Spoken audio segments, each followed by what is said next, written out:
are you? Benjamin Emmanuel Maffa. B. Moffs. Now, right off the bat for you, I have a name for you. Okay. Garrett Finucane. Garrett What Finucane. can you tell the people about Garrett Finucane? Garrett Finucane is an OG. We go way back to Fisk Elementary School. He actually first got me introduced to beat making on the MPC 2000. He'd have me over. His mom would order Chinese food. Yeah. General Gao's, multiple plates, and we just get to chopping up samples. Now, do you know where Garrett is these days? Is he still making music? Garrett's out in Los Angeles. I think he's being a scientist. Okay. Maybe something in the space world. Shout out to Garrett Finucane. Shout out to Garrett Finucane. Now, I wanted to get into claim to fame. Yes. Claim to fame. That's one of my debut mixtapes. I believe it is the debut mixtape, and I wish I had it on vinyl for you. That was gonna be my gift off That's of that. right. But the lyrics and beats. Claim to fame. I actually remember I spelled it wrong in the release. Claim to FAIM. Fame. okay, still need to work on the spelling there. So I need to work on that. Some bars in there you can hear the beginnings of Young B-Moss. Yeah, tell us about what that project entailed. What was it? Rapping? Was it beats? So the what project, kind of technology were you using? It was part of my transition from. Actually, most of the beats were not mine. However, a few of them were. I believe D-Moff had a feature on that album. Okay. I was rapping about everything from my sister's bat mitzvah to me rising to fame. Wow. I think there might have been a track called Blues Clues. Now, would you say that the project has aged well through the years? I think I would compare myself to young Timmy Tim Tim. Yes. Timothy Chalamet. Okay. Kanye on the early demos of College Dropout. You can find those on YouTube. Yep. Stuff like that. I mean, you can see the origins of Young Maffa. Yeah. Now, two more names for you. Eric? Whitaker. No. Eric? Budarak. No. Eric? Wang. No. Eric? Yang. Mao. Eric Mao. And Balthazar Murphy. What can you tell us about those basement shows at 4 Oak Park Circle with a very minimal audience? Basement shows. Back in the day, you have some mini shows in the basement. That's right. Basement shows. Basement shows. Those were the early days. Early performances. Those were around Claim to Fame, Rising Action. Correct. Some of the opening albums, and I just wanted to work on my craft. I needed some of the OGs to be there listening. So I had D-Moff, Balthazar, and Mao. I believe Dean Zeldich was a part of some of those shows as well. Wow. Yes. Wow, I haven't thought about those in a while. I was thinking about there was a basement show that did have a bigger crowd. Okay. I remember there was a girlfriend there that I had. Okay. And people were bringing their siblings. There must have been like 40 people there. Wow. Okay. But no. Was this the New Year's Eve show? Because there's also a New Year's Eve show. There was a New Year's Eve show. 2014 was the show, I believe. Oh yeah. my God, bringing me back. That's good stuff, Nardwuar. Good stuff. How do you know that? We have to know. You are Maffa. We have to know these things. Okay. So, Bravado by Lord. Yes. To my knowledge, it is the first ever sample used by Maffa.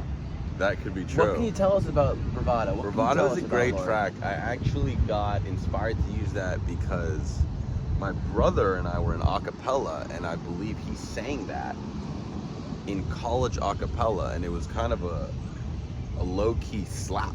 Yep. So all of a sudden we have it on our iTunes, and there's like a beat in there. I didn't really have to do much with the beat. I kind of just chop it up, loop it. Yeah. And that's when I learned how simple a beat could be. You can just kind of loop it. Yeah. Sometimes the less you do, the better with the beat. Yeah, exactly. So. And now you're very into sampling these days, correct? I do like sampling. I mean, I think the best beats come from sampling. I remember there's an interview where Boy Wonder says, don't sample because you don't really make any money when you do that. I think regardless of all the semantics of how hard it is to get cleared and all that jazz, you really gotta sample. Like, you don't want to be making stale beats every once in a while like Metro Boomin. Right. I'm not super into that. Is this a diss at Metro? Yeah, it is, because he should have stuck with Six God. Yep. And Six God's done a lot for these people, and people should not be turning on him.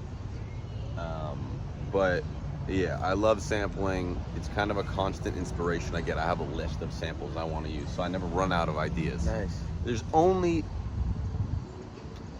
so far you can get without sampling, in my opinion. I think it's kind of a limit.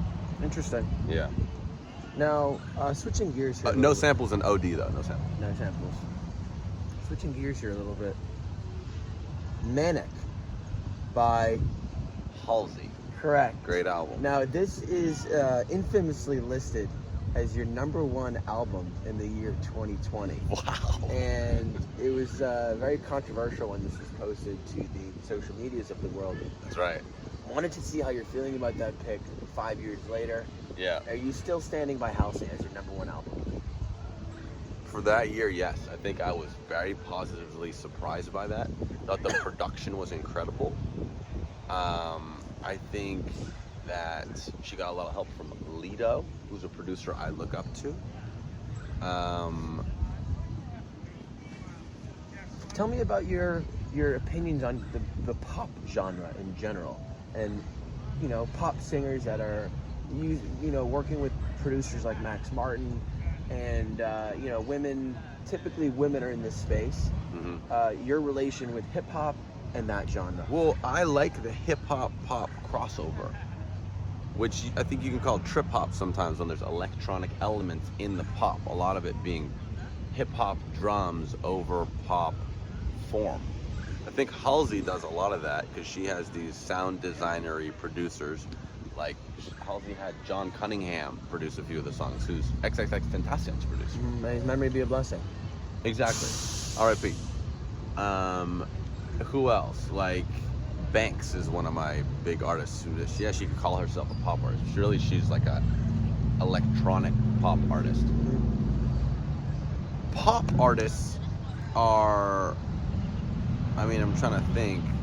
There's like Sabrina Claudio. I'm not crazy into that. I'm not crazy into Tate McRae's stuff. Sabrina Carpenter.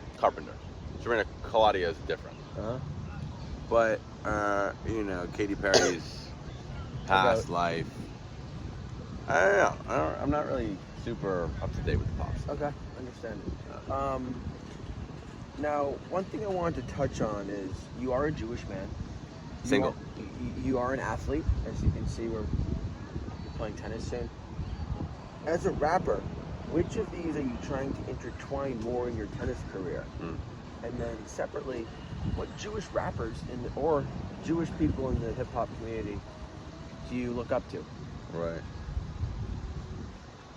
So in terms of people I look up to, the first one comes to mind is Aubrey Graham. Drizzy Drake, Six God, Blessings. People don't really realize that he's half Jewish. He had a bar mitzvah. And it's weird, there's a lot of anti-Semitism going on in the world. He's kind of stayed under the radar about being Jewish, which is, his image is not about his religion, it's just about being a music artist, which I think is great. Lil Dicky, I think he has a lot of talent, but I wouldn't compare myself to him because he's more of an entertainer than a musician. He's like... He has a show now. He finished his show, it's very good. Dave. In terms of other Jewish artists, I don't know, those are the top that come to mind. What was the first question? The relationship between you and being an athlete as a rapper. Right. I think it's always good to have something physical and something creative. Forget what the three pillars were, but there's if you have something creative going on in your life, you have something exercise going on in your life, and you have something perhaps spiritual or something like that, then your foundation is phenomenal. Nice. So I kind of fell into these categories. but I'm blessed because of it. Shout out to the Maffa family. Shout out to Phil Maffa, Ruth Maffa. Speaking of which, the Mafia. Mafia. Tell the people about the Mafia. Mafia is made up of 3 members: B-Moths, D-Moth, and D-Murphs. Okay, this collective was really the beginning of Maffa, and started in about maybe 2013, 2014. It all started with a rap about how I was gonna miss D-Moth when he went to college, and then it kind of just kept going from there. And it started off as I would release my album, not to the public, just to Mafia, just to 2 people. So yeah, Mafia forever. Now, why should people care about Maffa? Why should people care?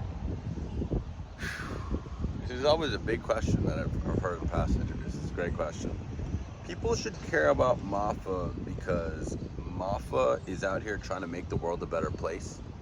Maffa selfishly loves music, and it speaks to him, and he wants music to help other people, and thinks that music is going to bring people together as well as help people turn up. And he thinks that whatever he's feeling, if he's personal enough about it, other people will understand, other people will be hurt. So I'd encourage people to take a listen. I mean, and always, it's innovative, it's new. You're getting new sounds. I think that's what art is all about, and, you know, not shy with it, so. Nice. Well, thanks for rocking in the free world, and doot-doodaloo-doo. Doot. Doot.